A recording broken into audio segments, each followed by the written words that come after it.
Hello, I'm Greg Gross with ETI Software, and today I would like to talk to you about one of our vendor partners, Xperi, also known as TiVo.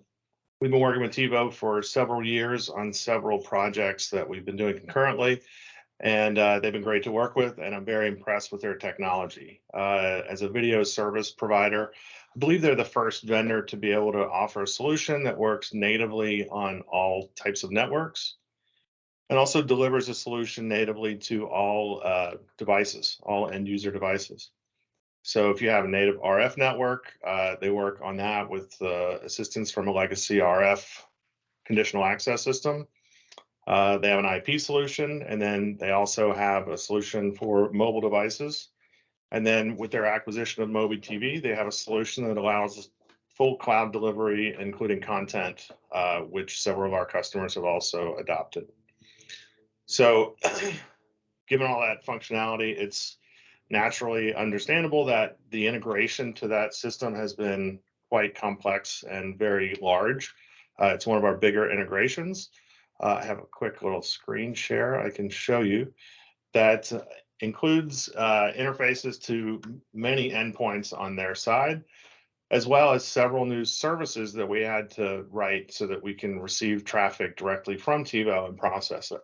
So this is our overview of our traditional architecture with the ETI solution here in the center. It's our standard provisioning model with the ETI's OSS triad system here. And we talked to all these different endpoints in the TiVo system. All of it's in the cloud, and all is used to support service activation, provisioning, and management of subscribers, devices, and services that those devices receive. For TiVo, when a subscriber logs in from a mobile device or a set-top box boots up, they send out a partner provisioning service request, which we receive, that is tightly integrated with our OSS to handle the provisioning and make sure that all the services available for that account and device are set up correctly and activated on time. We also have an in-home detection server, which validates whether or not the service is being delivered to a device inside the subscriber's home. So when they connect, certain content providers require that their content only be delivered to that subscriber's home.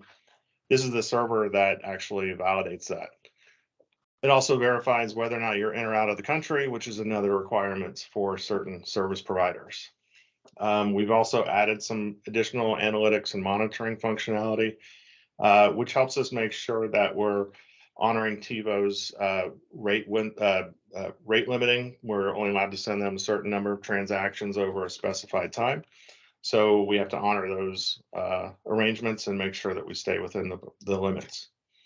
As always, the ETI's architecture will leverage existing integrations to the northbound interfaces, such as Amdocs, CSG, Netcracker, all the current billing systems, customer management systems that we already support. You get all of that off the shelf functionality tied into our provisioning suite, and then you just plug in TiVo and you're good to go. So thanks for your time. I hope this was helpful, and reach out if you have any questions. Thank you.